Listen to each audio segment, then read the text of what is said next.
everybody. This is Tatum with Guardian Voice of the Missing, and I do have tonight Jane from TLPI Investigations is joining in with tonight's discussion. Hi, Jane. How are you?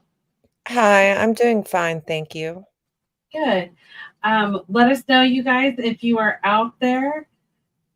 So we know if you have any questions, comments. I know we will probably have family that are out here, so please be respectful of the families and stuff that are out here. Hey, Tatum Gray, long time no see. Just saw the notification and chiming in. I wonder if I can guess who that is. Is it Saoirse? Maybe? I haven't seen Saoirse for a while. All right, you're going to have to let me know who it is. We do have a lot of new cases. There's some other cases that I'm showing every week to get that information out there. Hi, Billy. I'm glad to see you here and everything, and we will have your daughter on tonight. Hi, Ricky. Ricky is from Kansas Missing and Unsolved. He is, to me, the godfather of missing persons. He knows a lot about it. He was the mentor for me with flyers and stuff like that. And so Ricky is really a good, another really great advocate to get information out there. If you need help with flyers, anything like that, he is very, very, very helpful. So shout out to Ricky with Kansas Missing Unsolved. He does also Missouri Missing Unsolved, and he does have a Kansas Unsolved Homicide page. So please go out and check out Ricky and support his page. And if you need flyers or anything made, please contact Ricky. Oh, hi, Amber. I haven't seen you forever. I hope that you are doing well and feeling better. You are most welcome, Billy. Hi, Sue. Hi, Lisa. How are you guys? Hope you guys are having a good day. We will have your loved one on again as well tonight. So let's, Jane, do you have anything to say before we get started? No, I'm just going to follow your lead today. Okay. Yeah, it has been a busy week that just got started for Jane and for all of us, actually. It's been really busy. So let us go ahead and get started. So tonight I am starting out from Odessa, Texas. We have shared Rebecca Demery before. She is missing from Odessa, Texas on March 1st of 2023. She is 32 years old, 5'5", somewhere between, I believe, 170 pounds to 190. Family thinks that her weight is a little off than what law enforcement had put on there. She has brown hair and hazel eyes. She does wear glasses. She does have a good-sized mole on the side of her neck. She wears a gold necklace and does not wear earrings, even though her ears are pierced. But she does have a tongue ring and a tattoo of a flower on her right arm, and then a couple other ones, but we're not for sure what those were at this time. So the family that is out there listening right now and watching the podcast, if you guys have figured those out or anything, just let me know. You can comment and we can get it broadcast. Rebecca does go by Becky. She had contact with her loved ones every day. She had last spoke on the phone on February 28th of 2023. It is reported that she had went to the hospital and she had called asking for a ride on the 28th. However, the family members were not able to come and get her because they were not in the area at that time. It is said that she walked out with somebody that day. However, we are not sure who. So loved ones sent a text on March 1st of 2023, but never received a response. She's not answering the phone. She's not answering text message. And this is very, very out of her character. She was last seen wearing a long sleeve gray shirt with a plaid hem. black pants, and gray athletic shoes with white soles. She was carrying, as you can see in that picture, that black and teal duffel backpack. She had been seen approximately at 3550 or 350 hours in southeast Odessa. Foul play is suspected in her case. I will tell you that law enforcement is very active on her case, running down leads. So somebody knows something on her case, and they need to come forward. So if you have any information regarding Rebecca's disappearance or you know her whereabouts, please call the Odessa Texas Police Department at 432-335-4609. And let's help get Becky home. I know that her family is missing her.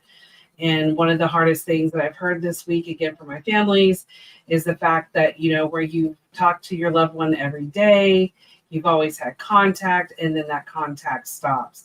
So, I mean, that's just definitely a red flag that something is going on if they are not, responding back. So there is very much concern for Rebecca's safety and welfare. So if there's anybody out there that knows something, please contact law enforcement. You could be anonymous if you want to reach out to myself or any other advocates, Jane, Allison, Ricky, let us know, and we can get that sent over for you guys.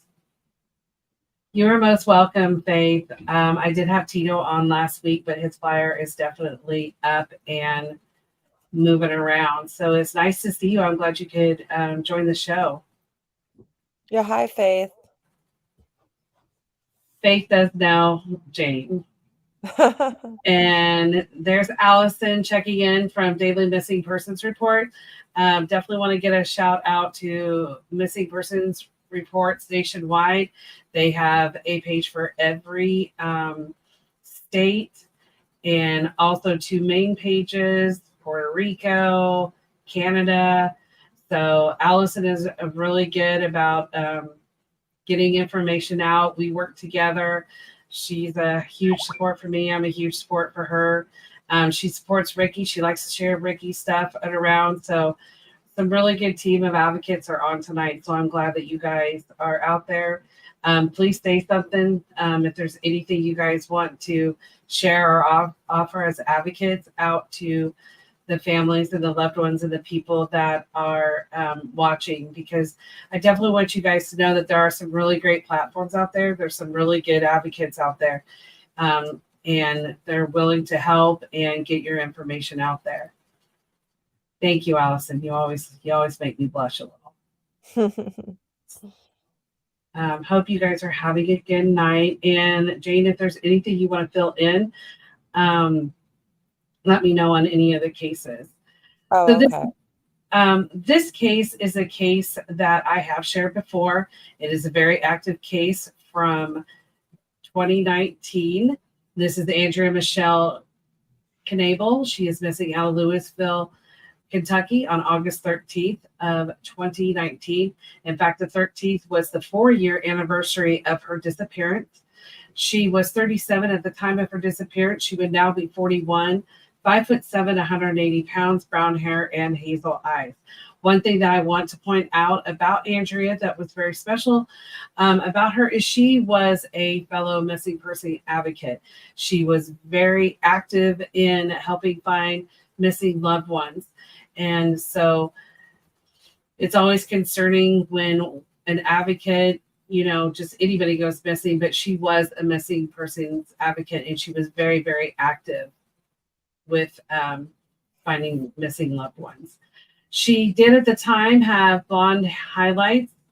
She has hazel eyes, and she did have a scar on her face. Andrea was last seen wearing a light colored tank top, white cotton shorts, Nike shoes that were the size 8.5. She was carrying a flat white purse. She kept it in her back pocket along with her cell phone. She was last seen on foot in the area of the 4000 block of Fincastle Road in Louisville, Kentucky at 1 a.m. It has been said that she was heading to her mother's home. Andrea has had no contact with loved ones or activity on social media, which is very out of the ordinary, especially with her being a missing persons advocate. She was very active with social media and always having contact with her loved ones. Andrea's phone and her flat purse have not been found. If you have any information regarding Andrea's disappearance or you know her whereabouts, please call the Louisville, Kentucky Police Department at 502-574-7111 or TLPI Investigations at 502-427-1010. Jane, do you have any comments on Andrea's case? Well, yes, it did mark the 4-year anniversary this past weekend, and we welcome any new leads. They can be anonymous, and they will be immediately turned over to the lead investigator on the case here in Jefferson County. That's it. Okay. A question regarding another case. Do you know about Finding Kit? I am very aware about Finding Kit. I do see that Ricky has commented too. I do have a flyer out for Kit. I've shared her a lot, and I have spoken to her sister. And then Ricky has also done a flyer for Kit. I know with Kit, I could try to get her on the podcast next week. I know that some amazing stuff's going on in her case. So, Pam, do you have something you want to share on Kit? She's missing out of Washington. Hi, Ellen. How are you?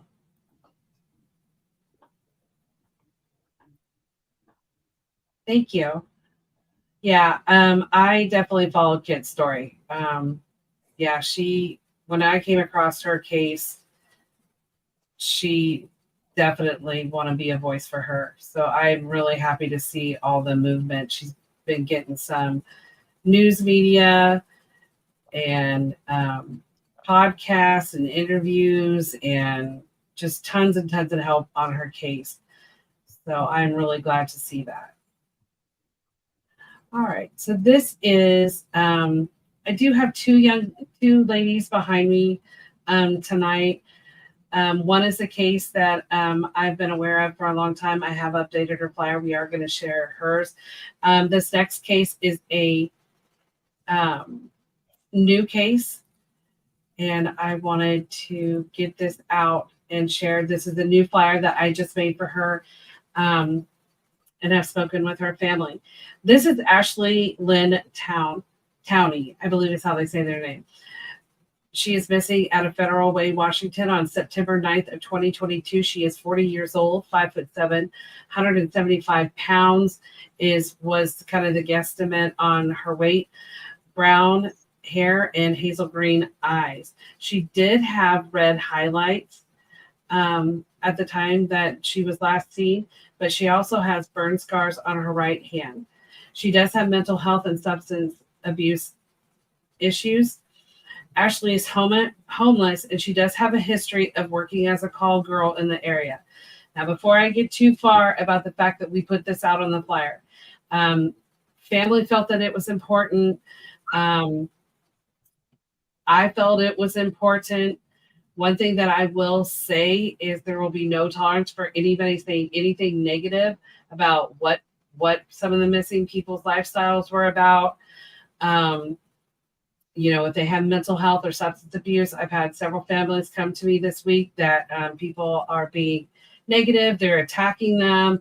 They're saying things about their missing loved one. That is something that's not tolerated.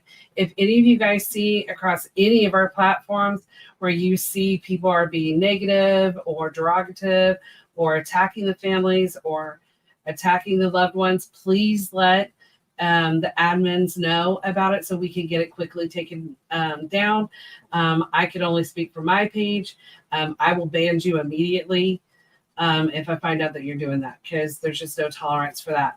One of the reasons that we thought that it was important about putting that she could be still working as a call girl in that area is for people to recognize some of the areas that she was in.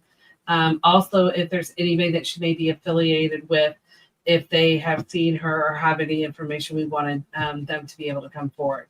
So I will tell you, this was permission by the family to put that information out there. We had just and they very much thought this was something very important pertaining to her case and helping to get her located. So with that in mind, she would frequent areas of the King County on the Pacific Highway, and from the stretch about 272nd Street, which was right around, I believe there's 7-Eleven and some other businesses, maybe a McDonald's. Her family can tell me if that's right. And to 320th Street, which was near a Fred Meyer's.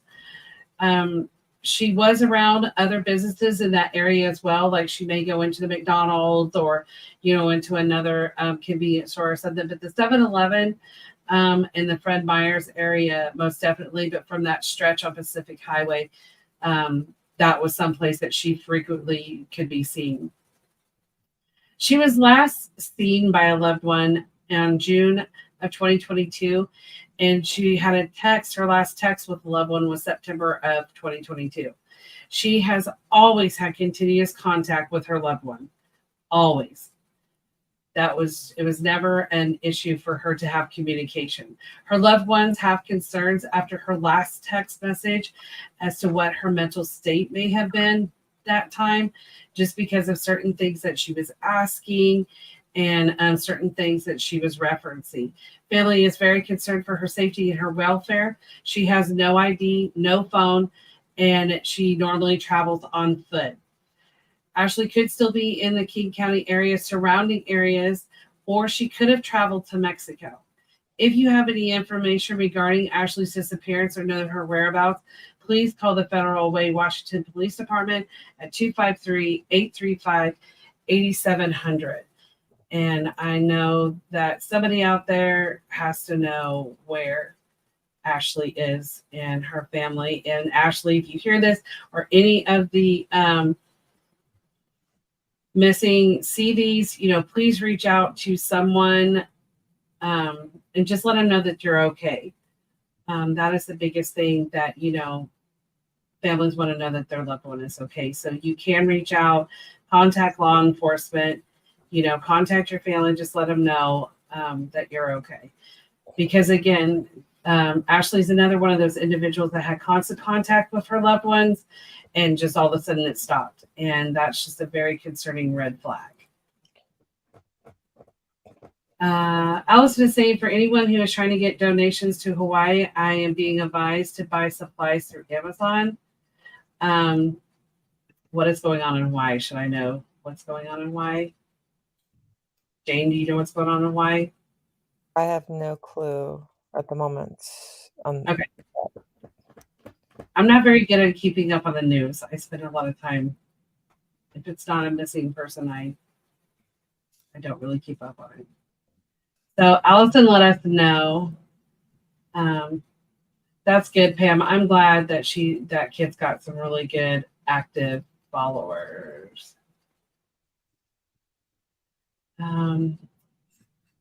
Yes, we can add Aaron Jane. Oh, okay. Billy's saying there's wildfires and missing people. Oh, wow. Oh, wow. Okay. So, yeah, Allison, that's great to put that up because, a lot of people will become homeless. Any type of supplies. Thank you, Billy, for letting us know what's going on. I appreciate that. Okay, our next case is another. Huh? May I ask you, when did you want to discuss the other guidelines? Is that toward the end of the podcast?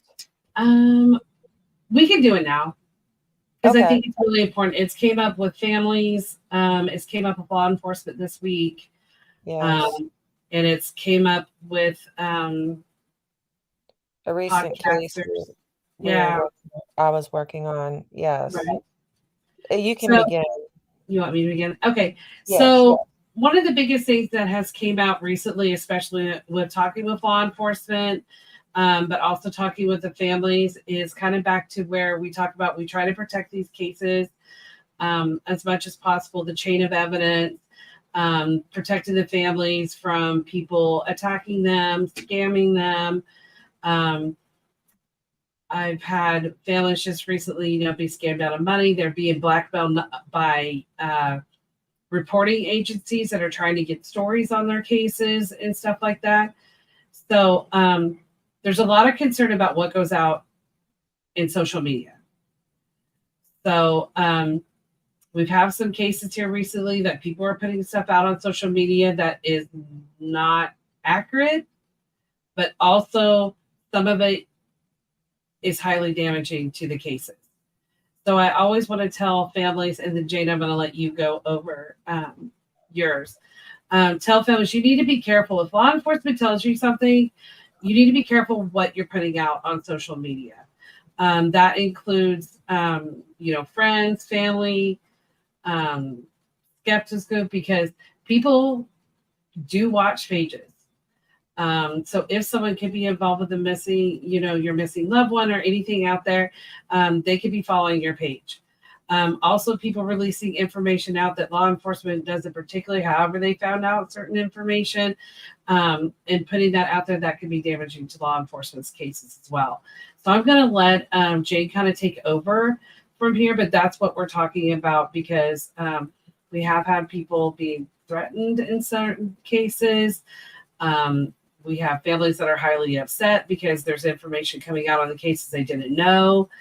And then we have law enforcement that's not very happy either, because they are really trying to get individuals caught and justice for the loved ones. So, Jane, I'm going to let you go ahead and take over. Okay. Bouncing off what you said earlier, we also do not tolerate in any negativity toward the families, the missing, nor our staff that is working with law enforcement and or other agencies on the cases.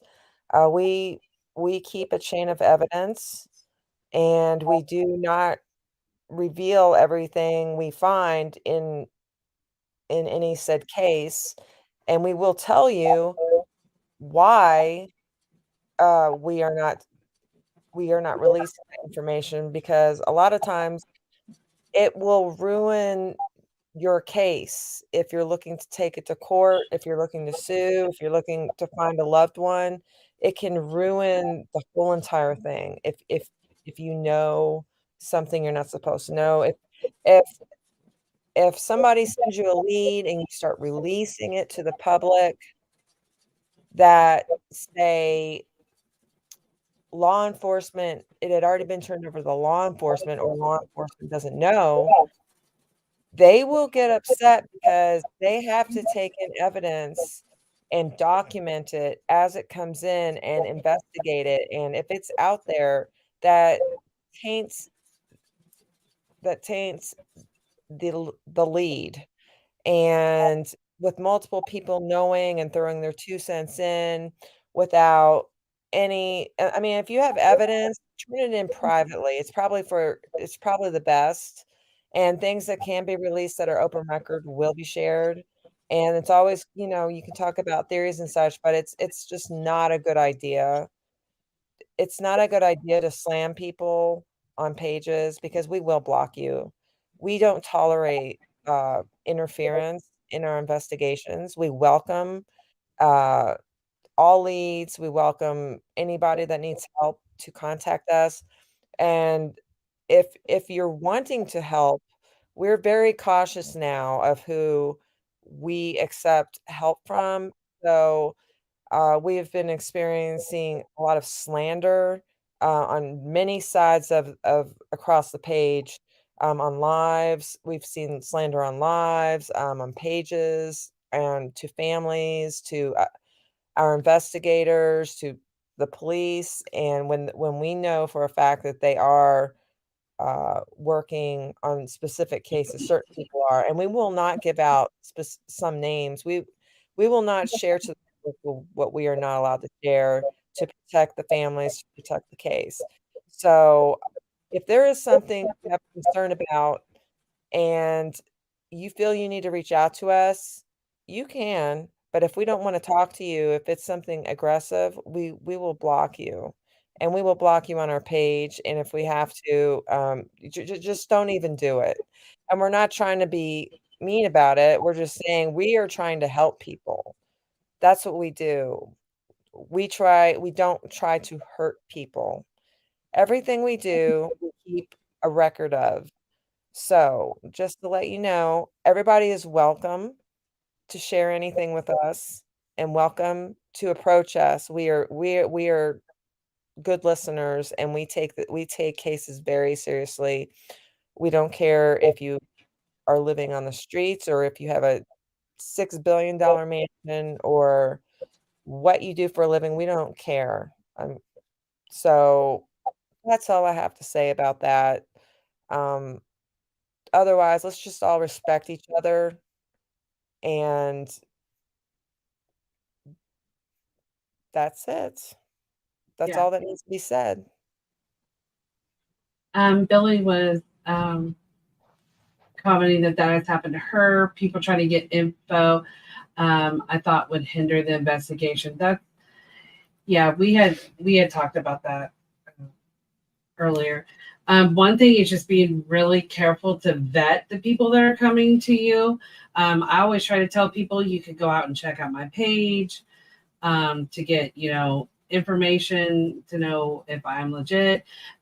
If someone even I'm going to tell you, even if law enforcement calls me, get their badge number, find out where they work. The badge number is a big one. Yes. I had a detective reach out to me on a case, and I wouldn't speak to him until he gave me his badge number, where he worked, and I hung up off the phone on him. All right, hung up the phone, called that agency to verify that he is who he is, because people will try to infiltrate your guys' cases. Making sure that you know who you're talking to, not giving out a lot of information, not posting information. I know that in a lot of the cases, making sure that you guys, people are not out there putting information out, bad mouthing people that could be a suspect in your case. I have seen that happen where people have been harassed, and it's caused problems in getting justice in those cases because those people were harassed so much, whether they were involved or not, and it causes problems. So, Yes, and I be very know. careful who you if you are unsure, contact us. We will give you the proper guidelines to find out if they're legit, or we can look up for you when we can find somebody to look up for you if they are legit or not. There are ways to Mhm. do that, and even at like we have to be careful. We as investigators have to be careful with advocates now, because not the advocates that we work with together, but outside advocates that want to come in and help. Um, there's gonna be a fine line now. I'm not taking in any advocates at the moment uh unless I get an approval. If Tatum or any of my other coworkers know them, I don't trust. It's just you can't trust anybody with information anymore. That's why we are very tight-lipped. We will not, we will not destroy your case, hinder your case. We are here to help. So that's what I have to say. Beware of people that pretend to be investigators. You can look them up in your state online and see if they're registered as an investigator. And if they are who they say they are, then they are who they say they are, and they have to follow a certain uh, the KRS chain of evidence, just like the police, to turn over to the police and what other agencies are working with. So, having a licensed investigator as opposed to an advocate is sometimes a better option, because you don't really know the background of this advocate. They haven't received a license to practice and been through what they need to go through in order to know what to do with an investigation. And we aren't the same as detectives. Detectives are a whole different story. We turn over information, and we have to be careful how we collect to detectives and other agencies. And we work in tandem with them, and we have been able to work coherently with agencies and get things done. But interference will ruin it can ruin the chain of evidence, and it could cause harm to the person or the people that are involved in the investigation. So Tatum and I have been discussing that all week, and our other coworkers. So thank you. And make sure Tatum. if you have anybody that is harassing you, or you have someone come out, make sure you tell your detective on the case and law enforcement on the case. Also, I do have out on the website, like if you are getting the internet scams, the FBI wants that information, and they actually have a website that you can go out to, and I'll make sure to get that reposted for you guys as well. But please reach out to your detective and law enforcement if you guys have people that are putting information out there, or they're harassing you or threatening you or trying to get information. If they're reaching out through Facebook and stuff, you can, report them as well. So what is Allison? Allison, what is that Facebook flyer? Is that for Kit? Pam, you were asking, can I post Finding Kit's poster on here? Are you talking about on the podcast or in the comments? Because she's out on Guardian. She's out on Kansas Missing and Unsolved. Ricky, will you put your Facebook in the comments so people can look at your Facebook page and stuff, so they have a way to reach out to you? Ricky also has a flyer. I know Allison, Kit's flyer and information's out on all of her platforms as well. So just let me know, Pam, if you're wanting me to put it in the comments or what, and I can try to do that here in a little bit. Okay, so we are going to move on to another Texas case. This is Brianna Nicole Moore. She is missing out of Dallas, Texas on June 15th of 2023. She's 16 years old, 5'4", 118 pounds, black hair and brown eyes. That's all the information that I have on her. She is out on NamUs. So if you have any information on her, please call the Dallas, Texas Police Department at 214-871-4268. I just always think it's scary when we got teenage kids, any type of juvenile that is out there. I mean, she's been gone since June. We're looking at, going into a third month of her being gone here pretty soon. How old is she again? 16. Oh, okay. This is Ricky's Facebook for Kansas Missing and Unsolved. It will be in the comments for you guys if you want to check out his Facebook. Like I said, he's got great stuff. He's got cold cases out there. He's got new cases out there. He does amazing flyers. That's who I learned from. So Ricky does. He's a wealth of knowledge when it comes to missing people. So definitely check out Ricky's site and reach out to him if you want a flyer. He does not just do Kansas or Missouri flyers. He will do any flyer. I don't think I've ever heard Ricky tell anybody no. He can clarify that, but I've never heard Ricky say no to doing a flyer or getting them out on, posted out there. So you're welcome, Pam. Yeah, we do. We've had Kit out quite a while. We definitely have shared a lot of stuff, and even like the podcast and stuff that or news stories I try to get out all over on the pages as well. So I hope that there will be some resolutions soon. All right, the next case. This is the case that I have covered before. This is the brand new flyer that I just did for Kansas. This is Candace Leanne Kappas. She is missing from Medville, Pennsylvania. She went missing on July 16th of 2022. She was 34 years old at the time of her disappearance. She is now would be 36. She's 4'9", 95 pounds, sandy blonde hair, and green eyes. She has a scar on her right elbow and her right shoulder from a surgery. She does wear those blue metal framed glasses, and she is missing her front teeth. Candace has Prader-Willi syndrome, which is a genetic disorder which affects the individual's appetite, growth, metabolism, cognitive function, and behavior. Due to her condition, she has the mentality of about a 10 or 12-year-old. And she has left on a few occasions. However, she is never gone that long. She normally always is with someone. And one occasion she had was found near water.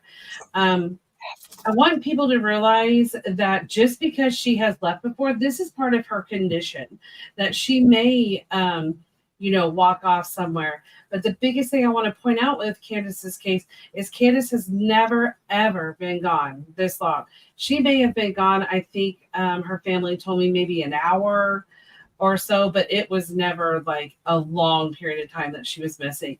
So with Candace's diagnosis of the Prader-Willi, it definitely puts her at a high risk for being missing. So I just really want to point that out, because I know a lot of people think, if she leaves all the time, then this is just something habitual. It is not like that at all. It's only been a few times, but it's just to point out that she's never been gone this long. She's always returned. She's always came back. Someone's always been able to locate her right away. Candace was last seen wearing, and you will see down there at the bottom pictures, a purple shirt, floor shorts, purple and blue sneakers at around 5:30 to 5:45 a.m., walking on the railroad tracks on the state game land number 213 on Route 285 between Geneva, Pennsylvania, and Kennett Lake, Pennsylvania. It was reported by 3 or 4 people that they did see her around that time. Candace usually wears a headband. However, that day she was not wearing one. When she left, she had no ID, but she did have $13. There has been several searches, and that includes drone, land, water, I think ATV, horses, maybe. They've done a lot of searches. However, they have been unsuccessful in locating Candace. Loved ones are concerned for her safety and her welfare. There is a $12,500 reward for information and the conditions of that reward to locating her. If you have any information regarding Candace's disappearance or you know her whereabouts, please call the Pennsylvania State Police at 814-332-6911.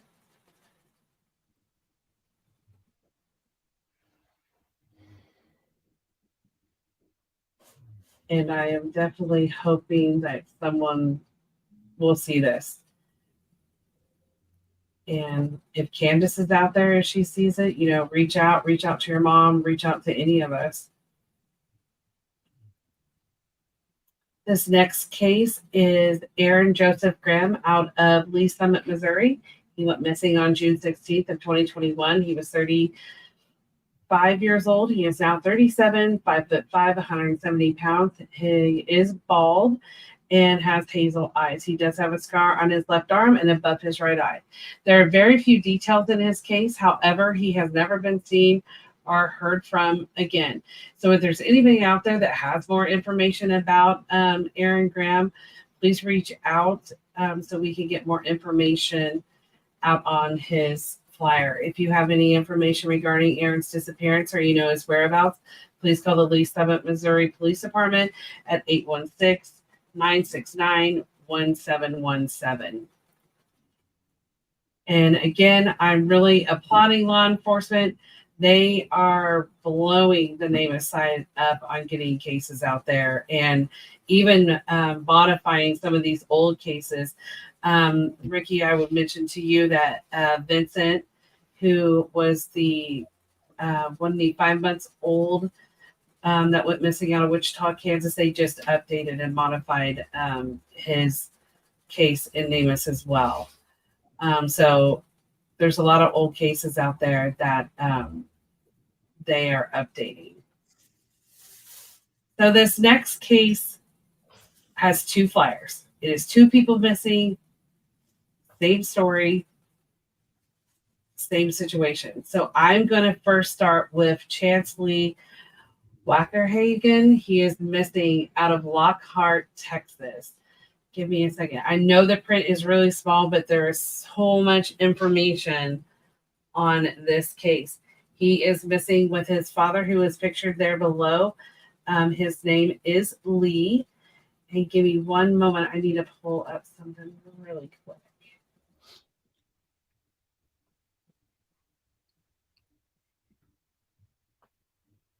Okay. All right. Chance Lee Wackerhagen went missing on December 26th of 1993 out of Lockhart, Texas. He did go missing with his dad, Lee Herman Wackenhager Jr. I do have a flyer for him as well. Chance was 9 at the time of his disappearance. He would now be 38 years old. He is he could be anywhere from 4 foot 8 inches tall to 6'2", 75 to 200 pounds. He had blonde strawberry hair and blue eyes. He does have a dimple on his right cheek. Chance's mother, Gail Williams, had custody of Chance after divorcing his father, Lee, 3 years prior to their disappearance. Chance was visiting his father for the holidays and had been granted permission to stay at his father's a few days longer. Chance's father, Lee, was to call his mother later to set up a time to return Chance back to his mother. They have never been seen or heard from again. Chance and his father were spotted eating dinner at a restaurant in town and appeared to be having a good time the day after Christmas. Chance's father, Lee, had a live-in girlfriend. She is pictured there. Her name is Latricia Gail White, who was found murdered in her and Lee's apartment on December 27th of 1993. It appeared that she had been killed in her sleep. She had been shot 6 times in the head with a .22 caliber revolver. No signs of a struggle, and there wasn't anything missing that was noticed missing other than Lee and Chance. Chance's footprint was in the blood that was found in the crime scene, indicating that he was either there at the time of the murder or shortly after. Williams' homicide still remains unsolved today. Chance's father, Lee, green 1986 Ford pickup truck, was found abandoned in a field in East Austin, Texas at 1 a.m., 3 days after the murder of Latricia White. Lee's hunting rifle, which had never been fired, they tested it, it had never been fired, a checkbook, wallet, toolbox, spare tire, and some blood-stained Christmas gifts. The blood was not Latricia White's, and there was not enough to indicate of a life-threatening injury. Chance's maternal grandfather had got an anonymous call about 4 months after they went missing, saying, "Help me," and the line went dead. He thought it was Chance, however, that has never been confirmed by law enforcement. It was originally believed that Lee committed the murder of Latricia and had fled with Chance. It had been reported that he had a history of a violent temper, jealous, and he had been suspicious of Latricia. Williams, that is Chance's mom, stated that she had been a victim of abuse by Lee and was scared of him. However, she did mention the fact that she never ever thought that he would ever do anything to harm their son. The FBI did issue warrants for Lee's arrest on charges of murder, interference with custody, and unlawful flight to avoid a prosecution. Lee did not have any prior criminal record. However, in 2016, the case was reopened, and authorities have announced that they have new evidence to believe that Lee and Chance are 2 victims of foul play and are both now considered a missing person. Chance at the time was the only one that was considered missing, and his father was considered a fugitive. Now they are both considered missing. White's murder, they are saying, is possibly a crime of passion that was committed by someone who was close relationship to either one or more than one of these 3 victims. So they either knew Lee, Latricia, or Chance. If you have any information regarding Chance's disappearance or you know his whereabouts, please call the Caldwell County, Texas Sheriff's Office at 512-398-6777 or the Texas DPS Criminal Investigation Service, the South Region at 956-565-7611 or the FBI at 512-345-1111, or you can also call the Texas Missing Persons Clearinghouse at 800-346-3243. I Hey, know that's a lot of information. Go ahead. Tatum, I have a question. So they found blood at the scene, and did uh that wasn't her blood, other somebody else's blood aside from the father's or the son's? Is that what you stated?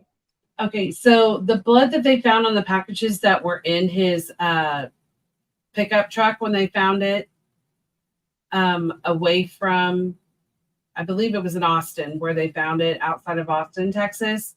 There was Mhm. some blood on Christmas gifts that were in that truck. So this is like the day after Christmas. Did they ever check the mom? I'm just curious if she ever was ruled out.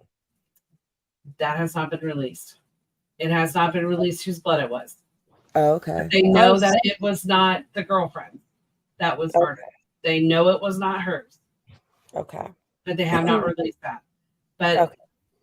this happened in 1993. I'm really excited that they've got new evidence, and reopening this case back up, looking at it in Yeah, that's 2016. So that's I'm really gonna, yeah, I'm going to hang on one quick. See which case was. Are you talking about the case that I'm talking about? Which case are you talking about, Ricky? Let me know. And you are most welcome. Yeah, Candace's case, definitely her family is wonderful. So I would love to see Candace that get resolved and get her back home. I'm gonna go ahead and show you this is the dad's flyer and everything. I have age progressions on both of them. I don't believe the only thing that would be different is who to contact. I'm pretty sure you can contact anybody on either one of their flyers. But on his, on Dad's flyer, Lee's, it would be the Cobb County, Texas Sheriff Department at 512-398-6777 or the Texas DPS Criminal Investigation Service South Region at 956-565-6111. But I definitely thought this was a very interesting case, and I would definitely, hope, somebody out there knows something. So I would love to see, um, some resolution on this case or more information. me too. That's But I I mean, thought all the cases, but yeah, this is an interesting case. it was very interesting when I came across it. All right. The next case that I am going to share is a case that I've been sharing every week. I will tell you that Ricky was sharing it all the time. He's definitely knows a lot about this case. This is Dana Jane Bruce. She is missing out of Sedalia, Missouri on October 4th, 2008. She was 23 at the time of her disappearance. She is now 37, 5'2", 98 pounds, brown hair, and green or hazel eyes. She does at the time of her disappearance, her hair was shoulder length and wavy with bangs. She is blind in her left eye. She has both of her ears pierced once each. She has a 2-inch scar along her lower spine and a staple scar on her right shoulder. She has a tattoo on her upper left arm of a teddy bear with wings, as you can see pictured there, and a banner with the name Dylan. Dana was last seen wearing a black shirt with the word Rebel on the front in silver lettering and blue jeans, leaving her children's babysitter's home where she had left earlier that day so she could go out, and had returned at midnight to give the babysitter more money and asked her to watch the children the rest of the night. Dana had been seen at Maloney's Bar on Main Street with a young man driving a late model red Ford F-150 truck earlier in the night of her disappearance, and left with the man at 11:30 p.m. Police have identified the man that she had been seen with the night that she disappeared. He had traveled to Atlanta, Georgia, and the police had questioned the man after he had been arrested on unrelated charges of marijuana possession and driving under suspended license. He has never been named publicly, but the police are calling him a person of interest. He has said that Dana was with them, but they had parted ways after they had left the bar, and he never saw her again. Dana left all of her belongings behind and does not have a bank account, credit cards, phone, or vehicle.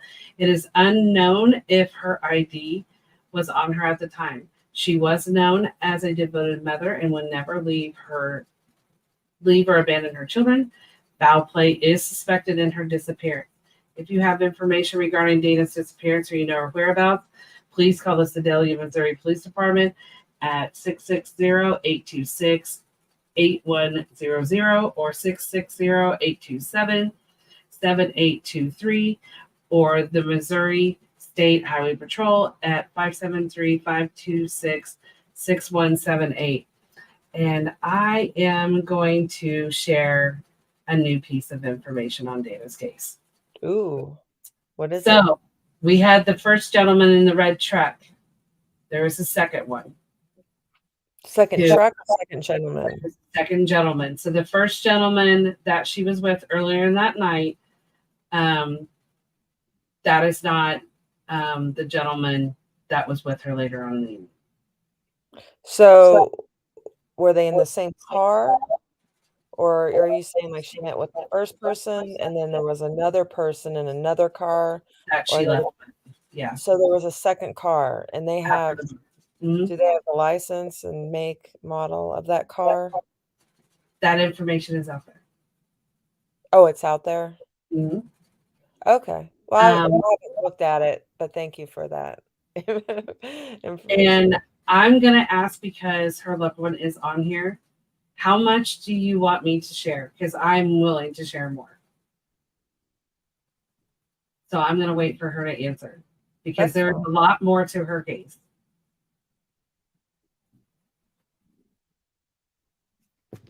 So there is a second person.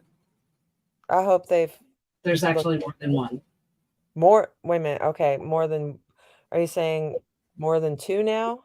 Multiple? Mm-hmm. Okay. Yeah. And multiple cars. Multiple or double, like a couple? So the first trip that she was in with that gentleman, that's not who she ended up leaving with after the bar. They were together, and he admits that they were together. Okay. But that is not believed to be who she ended up with at the end of the night. Okay. So the chain of that is, it's okay. She doesn't have to disclose it. It might be better if she doesn't. It's better. Okay. She said only what I think should be said. I just think this is important because I think the focus has been on the one gentleman, and there's actually other people that are thought to be involved in this. I'm not going to go into details of why this case has been so hard to maybe get resolution, but there are people out there that know something. They need to come forward, because I do not believe that anybody is above the law. That's one thing I will say about this case. Yeah. Nobody is above the law. I don't care what you do. Okay. Or whatever. But I do want to share that there is a possibility that, well, it's not even a possibility. It's a known fact. There was other individuals that were with her that night after this other gentleman and her hung out together. Wow. Okay. So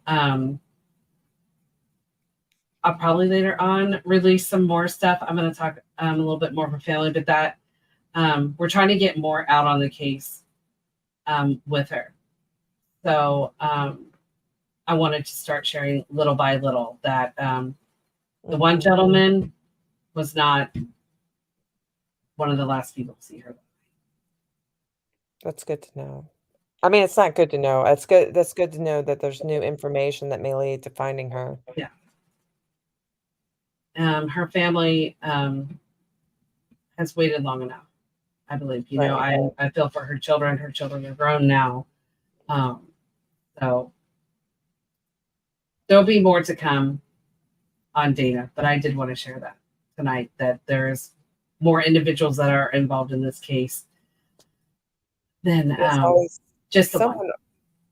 someone always does know, and that's the sad fact of all of these cases and your case that we're speaking of now. I hope it's resolved Mm. soon. There's some good stuff going on in some of the cases that we've been working on. So I'm really happy to see families getting closer to some sort of resolution. Yes, Getting really more of a good. voice out there, for the families and for the missing, getting, like just like what Billy said, the code of silence kills me. It's time not to be silent anymore. We've got to keep pushing forward and keeping cases out there, keeping names out there, giving information to law enforcement, even if you think it is completely the tiniest thing out there, give it to law enforcement. Don't leave any stone unturned. I think that's the thing. That's very big. She's saying it's been almost 15 years Wow. since she's disappeared. Wow. I'm so sorry. Yeah. And Ellen is she's a great lady. She's wonderful. Okay, Ricky said, I had to apologize and correct myself. I didn't have a flyer up for Kit, but just made one and will be posted. Good job, Ricky. Yeah, that was quick. Good job. All right. I know we're going a little long, you guys. I'm sorry. This next case is a new case that I haven't showed before. This is Dawn Michelle Nakedhead. She is missing out of Fort Gibson, Oklahoma on October 18th of 1991. She was 60 years old at the time of her disappearance. She would now be 48. 5'10" to 5'11", 110 to 115 pounds, black hair and brown eyes. Her hair was wavy and curly, and it was mid-back length at the time of her disappearance. She does have a black birthmark on the right side of her scalp. She has a large scar on the left elbow, and both of her ears are pierced. She may wear glasses or contacts. She is enrolled in the Cherokee Nation. She may go by Dawn Michelle Kirk. Dawn was last seen using a payphone at a convenience store at the Fort Gibson, Oklahoma, on October 18th of 1991. It was reported that she was preparing to stay the night with a friend in Muskogee, Oklahoma. She has not been seen or heard from since. If you have any information regarding Dawn's disappearance or you know her whereabouts, please call the Fort Gibson, Oklahoma Police Department at 918-478-2610. Her case is another one of those cases that, I came across and I'm just like, there's so little information. So many of these cases have very little information. And hopefully to get more information out there for them. Yep, I agree. That is what they want. They want information that was backed up, and he doesn't want to hear rumors. Well, sometimes you got to feed through the rumors to get the truth too. But yeah, I get that.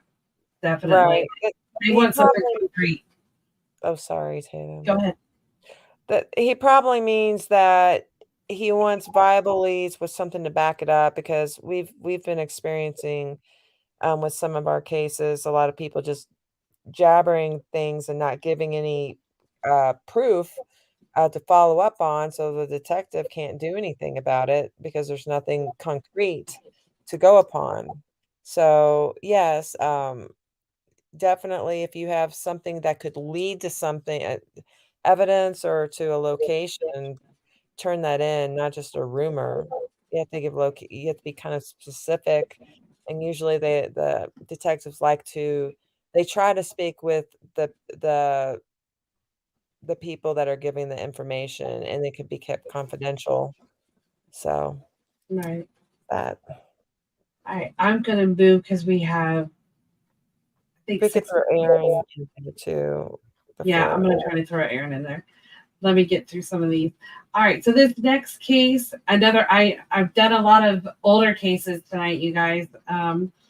So this is Francine Eulita Gordon. She went missing from Sherman, Texas on November 13th of 1999. She was 48 years old at the time of her disappearance. She would now be 71. 5'4" to 5'7", 145 to 155 pounds, black hair and brown eyes. She does have her ears pierced. She does go by the nickname Shirley. She was last known to be en route to her home in Sherman, Texas on November 13th of 1999. And on November 15th of 1999, her abandoned vehicle was later located at a convenience store on FM 1417 in Lambert in West Sherman, Texas. One thing that I do remember looking on our case is when she was seen in town, I believe there was a female that was with her as well, an unknown. I think it was a friend or something. I didn't put it on the flyer. I mean, I guess I can, but I didn't put it on her flyer. Her purse, money, and her ID was found in the trunk, which is where she normally would keep them, but her keys are missing. She was never seen, and she was never heard from again. It is not like her to be gone without contact of her loved ones. It is believed that she could have been taken against her will. If you have any information regarding Francine's disappearance or you know her whereabouts, please call the Sherman, Texas Police Department at 903-892-7290 or the Texas Missing Persons Clearinghouse at 800-346-3243. All right. This is Danielle Roselli Rico. I have covered her case before. This is a brand new flyer that I did make for her to update with some new pictures, some more pictures with her tattoos, and actually some new information on her case. So Danielle went missing from Bella Vista, Hemet, California. I don't know California very well, so but I believe this is all kind of in the same area. Namus has her missing out of Valley Vista, but I do believe that Hemet is in that area, part of that area. She went missing on August 21st of 2022. She was 39 years old. She would now be 40, 5'2", 140 to 160 pounds, black hair and brown eyes. Her arm is disabled, as you can see in that picture, by underneath the butterfly tattoo picture. I think that's an important key to be able to identify her. She does have a tattoo of kids' feet on her shoulders, a large fairy on her back that is sitting on a mushroom, and she does have both of her wrists have tattoos, and you can see the butterfly one in there, and you can kind of see the one on her arm and her shoulder. So Danielle had been living with her boyfriend, Chad, for the past 2 years prior to her disappearance. However, they had left their home and were starting to live with friends and neighbors in the area. He had reported that she had left with another man. Chad had been using her EBT card after her disappearance, and law enforcement did eventually take that away from him. He did end up selling Danielle's vehicle 3 weeks after she went missing. Danielle was last seen leaving her mother's home with a male named Randy, who changed his story of where he has left her multiple times. One that I wanted to point out was the place that he stated was on top of a mountain where his car had broken down. But he never had reported or told anybody about him leaving her there. And again, he has changed his story multiple times. She does not have a phone of her own. She has not been active on social media, and she may go by the name Lala. Danielle could still be in the Hermit, Bella Vista, or Homeland and Stage, California areas, as well as the Sabota Reservation, which is also located in Helmet, California. Danielle is missing under suspicious circumstances. Family is very concerned about her safety and her welfare. If you have any information regarding Daniel's disappearance or you know her whereabouts, please call the Riverside County, California Sheriff's Hemet Station at 951-791-3400. That is what I put out. I know that we had talked about names. I did not release the last two names of those individuals, just their first names. But very suspicious when people start changing their stories, start selling loved ones stuff, when they're barely, been gone, and stuff. She's saying, I wanted to add Chad had her key, and I don't mind sharing that as the police don't consider him a suspect, but no, he sold her car, so I know he knows regardless.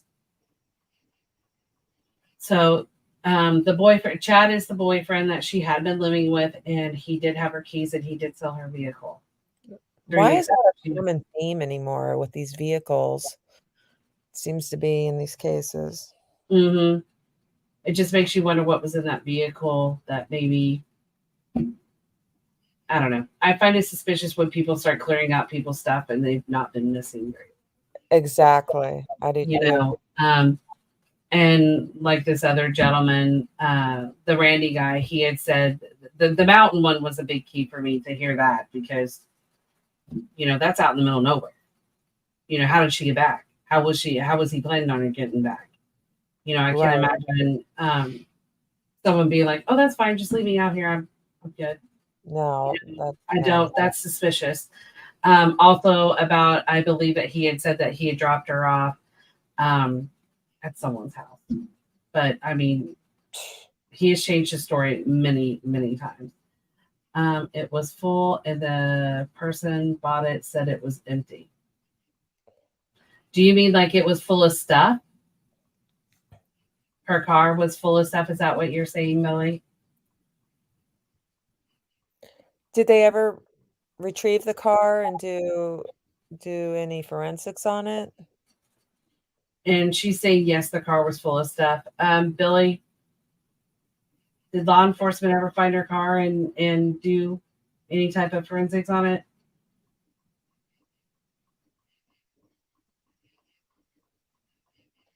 I don't believe so. I mean, that needs to be done because even if there's no visible evidence, there could be something that there's ways to find evidence in a car, even if it's cleaned out. So I would look into that for sure. Okay. She said, no, they didn't even look at it. That's, she said that she did find the guy and he says it's now been salvaged. Well, if it still exists, there still should be something. I don't know if it's salvaged, crushed, whatever. If you can get a hold of it somehow, get a subpoena or something, get the police, get on their case, they could do some forensics on it because that's ridiculous. Yeah, that might be something that you want. She said they do have a statement from him. You might try to find out where he had it salvaged, and you might. Oh, sorry. Go ahead. You might be able to find it. I'm not for sure. And she said they did give that. She did give that information over to the police, which is good. But you might, want to try that. See if you can find where it's salvaged. I mean, I would definitely try because that could be used in your favor too. I mean, if the law enforcement, I don't want to say anything bad. If they're helping you, great, but that's something that's a piece of evidence that was discarded and not retrieved that needs to be looked into. And let me know, Billy, if you need any help with that. If you run into anything, just let me know and we can see what we can do to help you as well. This next case, I'm going to go, I told the family I would share this every week. This again is Remus Yazzie. He's missing out of Farmington, New Mexico on January 5th of 2022. He disappeared. He was 29 years old. He would now be 31, 6 foot tall, 220 pounds, black hair, and brown eyes. He does have the 2 tattoos, Escape and Destroy, which is on the side of his neck, and the Snoopy on top of his house, which is on his right forearm. Remus is enrolled in the Navajo Nation tribe. Remus has been released from the hospital due to him and another person being in an accident, and he had texted his mother possibly the same day or before the accident from a person's phone, possibly a girlfriend they were told, but loved ones do not know her name and have never met. The text said that he would be going to a funeral in Gallup, New Mexico on January 5th of 2022. The last time family had physically seen him was New Year's Eve and early New Year's morning in 2022. There has been no further contact for Remus since the text on January 5th of 2022. Again, another individual is so out of his character. It's not in his character to not have contact with his loved ones. He does not have a photo, and he does phone, and he doesn't have an ID on him. He has not been active on social media. One place that he used to frequent was the Brookside Park in Farmington Park, and he does enjoy skateboarding. These are really good pieces of information. Skate parks, skateboarding, anywhere that's at. If there's something in your area that's like that, look around, drop his flyer out there. And that could be in any state. I cannot state enough about, like, just because he's missing in New Mexico does not mean that he can't be in California, Arizona, Utah, and he can be clear across the nation in Florida. It's so important to get this information clear across the nation and every nook and cranny that we can get them into.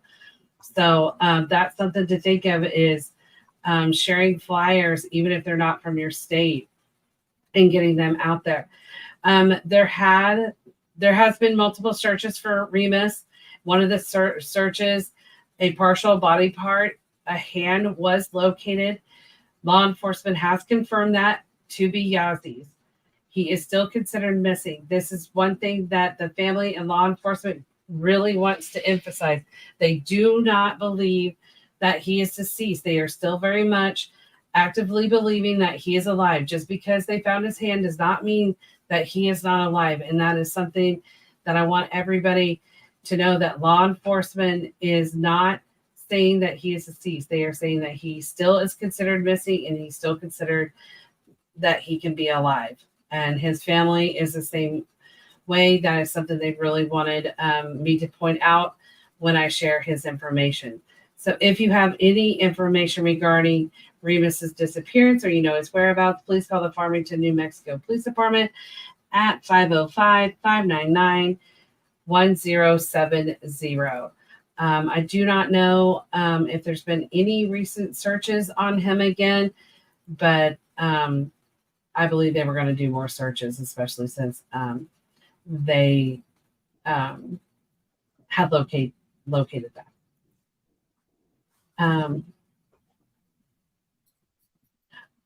I do hear that a lot, Billy. I do agree. Bashing law enforcement, because there's some cases out there right now where the person has been located now. It's not the answer that the family wanted, not that anybody wanted. But law enforcement has been harassed since day one that this individual has went missing. And when I say harassed, coming to their home. Wow. Where children are, where their family is. And I don't think that's good. That situation is getting out of control. I do think that it's important, if you have frustration and you feel like law enforcement is not doing anything. If you feel like law enforcement is not doing as much, one thing that I'll say is, a lot of times we don't know what law enforcement's doing. They're not going to let that information out. Just because you don't see them, hear them, doesn't mean they're not doing anything. But I will say that one thing, as an advocate, and I know Jane, with being a PI. We talked to law enforcement about, how they can work better with families and how families can work better with law enforcement. Because I don't think that every officer out there is always taught or trained how to handle special circumstances, like a missing person and stuff like that. And we know that the families most definitely are not prepared for this Right. at all. Every case is different. I have some families that their detectives in contact with them all the time. Like they'll tell them when they go on vacation. Like they're just that open communicated. If you're having, issues, please reach out. Most definitely we can reach out to the detectives. Get their email. Email's a good one. A lot of detectives are not at their desk. Law enforcement is not at their desk, which you don't want them at their desk. Most of them should be out, running down leads and stuff. But I always tell people to get the case number, phone number, and an email. I talk to a lot of law enforcement through email because it's just easier for them to get back a hold of you. Yes. And plus, you can send them information. Then, if you do have like screenshots or photographs or any type of evidence, then you can send that right over to them. You don't have to wait for them to get the message. And plus, if they're not in the office, some law enforcement are off for 2 days, or their days rotate when they're off. But this way, if you have an email, you know that they should be getting that email. For sure. And you're not waiting on maybe the secretary or receptionist to give them a message. Or if another detective's on duty, I know a lot of times they might reach out to you, but if they're not really working that case, they do tend to try to leave it with the lead detective. So I do understand being frustrated and wanting to say stuff, but in the long run, I mean, that could get to where law enforcement ignores you entirely, and that's not what I would want to see happen. I'm a huge supporter of law enforcement, but I think everybody has room to improve, and I think that a lot of law enforcement agencies are making those changes, and they are learning how to handle missing persons cases a little bit better, and they're getting better staffed, but it's going to take time. So let any of you guys out there, let us know if you're having trouble communicating with law enforcement. She says, I agree, especially California. Laws are crazy. Regulations are crazy. And yes, I was going to say, I know there are things I don't know. Yeah. California, there's some areas in California that I just feel like law enforcement in some places are just so overrun with cases that they just don't have the officers to really focus on the cases because they have so many. Yeah, I had an officer, detective that I talked to, and he did make a comment, which is not, universal, but he said, I wish it would be great to have more PIs involved in missing persons cases, because we can't go out and do everything that they do, like looking for the missing persons, etc. And he said, but they're not allowed to refer. So there are a lot of officers that are very open to working with private investigators, and there's some you just have you that maybe aren't, but it just depends who you're talking to and the competence of the private investigator. So. 3 more cases, guys, and we'll be done. I really applaud you guys that are staying on with us. I try not to go over an hour, but I feel like we've gotten some good information, and I love the comments. So I like when you guys interact and everything, and we cover things that you guys are interested in. This is the case that someone asked me to do a flyer for. This is Jarrett Brooks. He's missing out of Joseph City, Arizona on July 4th of 2023. He is 16 years old, 6 foot tall, 140 pounds, blonde, strawberry hair. which I believe was in a mullet at the time, a mullet style. Sorry, mullet style. You can kind of see it in that picture at the time of his disappearance, but it is unknown whether that might be cut off at this time. He does have brown eyes. He was last seen leaving his home around 6:30 a.m. in the 4400 block of Boyce Drive in Joseph City, Arizona. He was last seen wearing a black t-shirt with America across the front and a baseball hat, blue jeans, and cowboy boots. The location is close to the I-40 interstate, which goes through many states across the nation, east to west. This was important to share on his flyer about the fact that he could be anywhere in the nation very quickly because of this interstate.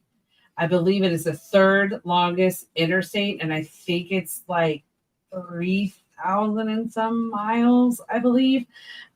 There's a little geography fact for you guys. But it was something that was really important that they wanted to get out, that he was really, really close.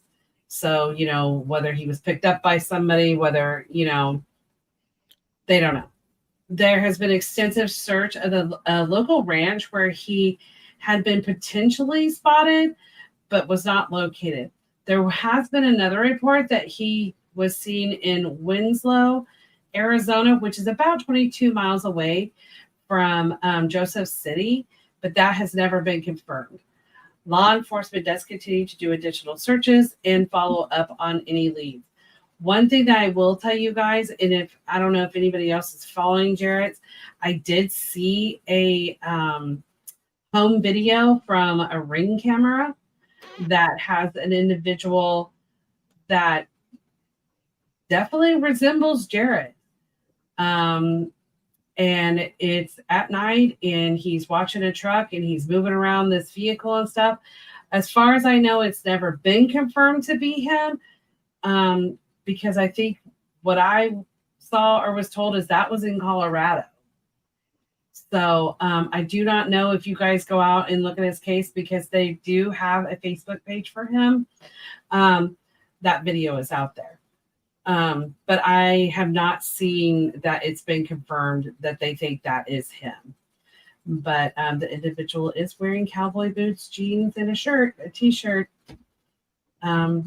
And it does resemble him. So I am not for sure on that. I just want people to know, be careful what is out on the internet, because like the location in Winslow, that has not been confirmed by law enforcement, whether or not that was him.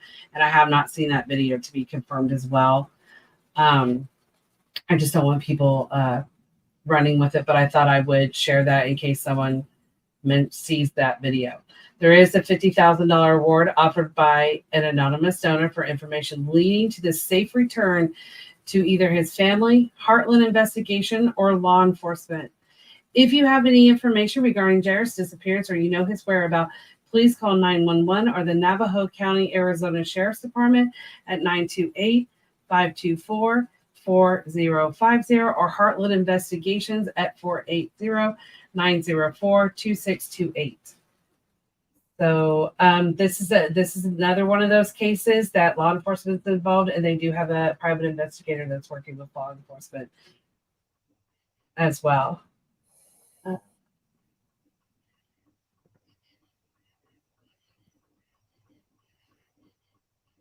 Okay, so she's saying that the information, like the car and everything, this is information that she is being told. Ricky said that he made one from Jarrett as well, and my understanding is he took a pistol with him. That's your piece of information. I had not heard that. But like I said, I know that his family is so appreciative when I've talked to them on their page and stuff. They were so shocked at the support that they've gotten looking for Jarrett. They were just overwhelmed how much people have supported them. 2 more cases, guys. All right. So this again is another old case. This is Jimmy Dean Johnson. He is missing out of Tallulah, Louisiana on September 22nd, 1998. He was 30 at the time of his disappearance. He is now 55, 5'6" to 5'10", 165 pounds, brown hair, and blue eyes. Jimmy was last seen wearing a cap, a white t-shirt, Wrangler jeans, and a brown work boots on September 22nd in 1998 in Tallulah, Louisiana. On October 11th, 1998, his 1985 Peterbilt truck was discovered abandoned and it was burned in St. Joseph, Louisiana, which is about 40 minutes south of Tallulah. And it is in the Tinsa Parish. He has never been seen or heard from again. If you have any information regarding Jimmy's disappearance or you know his whereabouts, please call the Angelina County, Louisiana Sheriff's Office at 936-634-3331 or the Texas Department of Public Safety at 936-699-7314. I thought that was an interesting case as well. All right. The last case is out of Gretna, Nebraska. This is Terry Latressa Price. She went missing on June 11th, 2020, and she was 8 at the time of her disappearance. She would now be 11. 4 foot, 70 pounds, black hair, and brown eyes. She does have a scar on her thigh.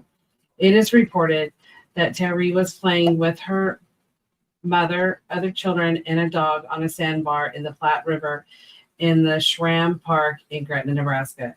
The children were separated from their parents, and Terry was reported that she was swept away and was last seen approximately 1.75 miles downstream.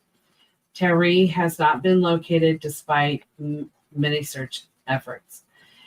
If you have any information regarding Terry's disappearance or you know her whereabouts, please call the Sarpy County, Nebraska Sheriff's Office at 402-593-2288.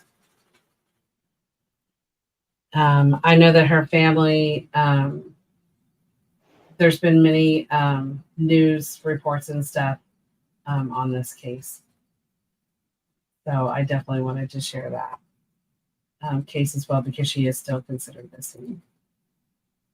Oh, okay.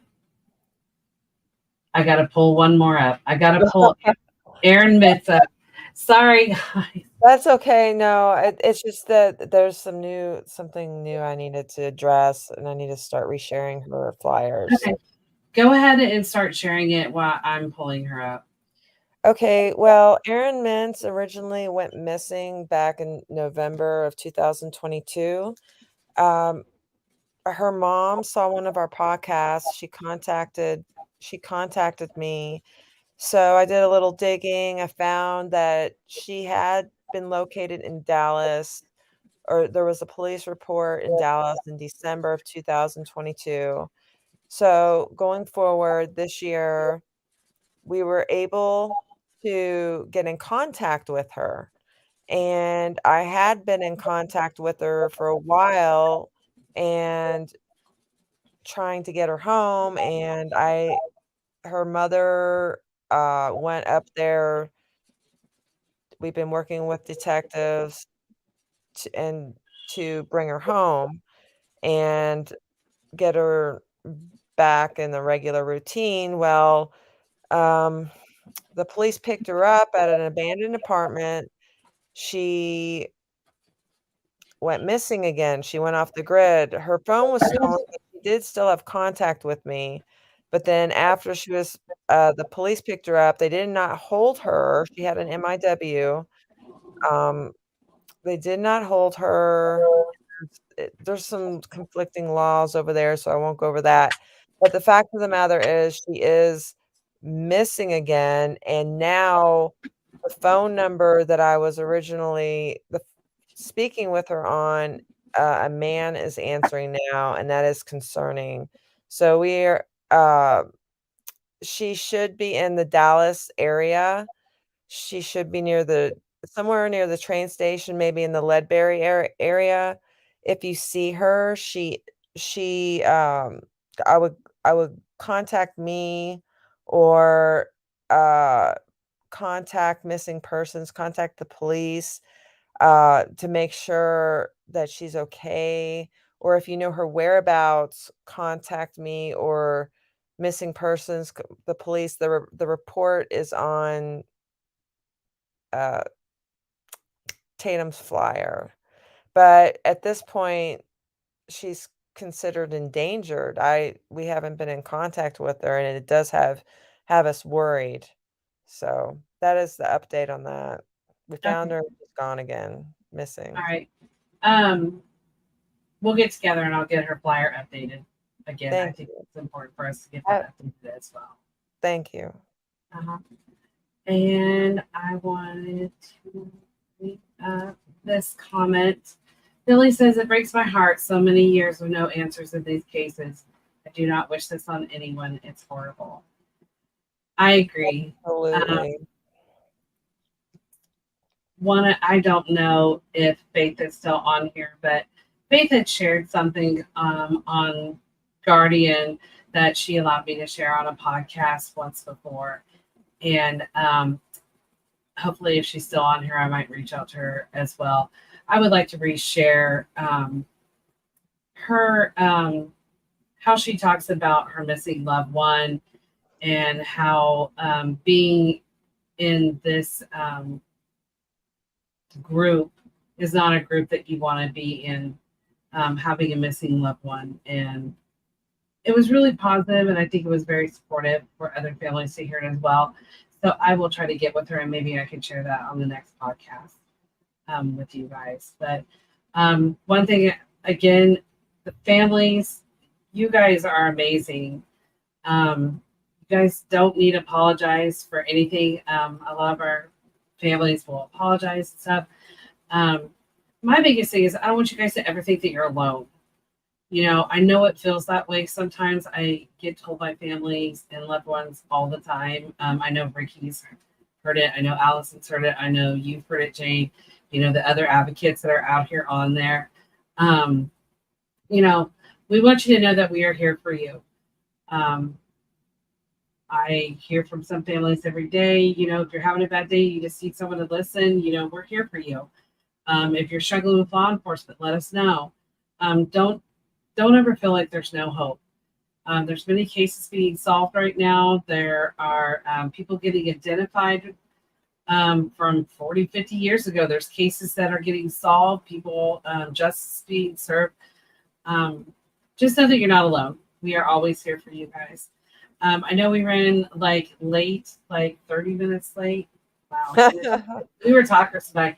But I appreciate all of you guys hanging in there and everything. Like I said, we're always here. All the flyers that were shown on the case on the podcast tonight, those are already posted. We will get the new flyer out on Aaron as well. Please share these flyers. I know that the loved ones would appreciate it. And I know that a lot of the families out here, they don't only share their missing loved ones, they're sharing other people's missing loved ones. I'd love to see how you guys are all working together and support each other. Like I said, you're never alone. Feel free. If you want to talk to a private investigator, I know that Jane does free consultations and stuff, and she's going to let you know. It doesn't mean that you have to go with her. There are other good PIs out there. But again, I just want to warn you guys because I have had families that have been contacted or reached out to a PI they thought was credible and they were not. And they released information and then that person goes to. But just please do your research on who you're talking to, what you're putting out on social media. Remember, there are people that are watching. We know that there's people watching I know there's people that watch Guardian and what's being put out. I'm sure, you know, on the other ones, there's people watching. So, and not always with the best intentions. So just be careful, protect yourselves. If you do have issues, please reach out to us. Please reach out to law enforcement and let us know. If you guys see anything out on these platforms, please let us know so we can get it removed immediately. You guys are already going through enough hurt. You don't need what I would call ignorance of other people to hurt you anymore. So please let us know. Thank you guys again. I appreciate each and every one of you. May God continue to gather everybody up in their arms and help get the loved ones found and back home again. I want to say thank you to the law enforcement, the families, the missing, other advocates, private investigators. I want to tell you guys all thank you for everything that you do, and we will talk to you later. If you have any cases, just let me know. Thank you.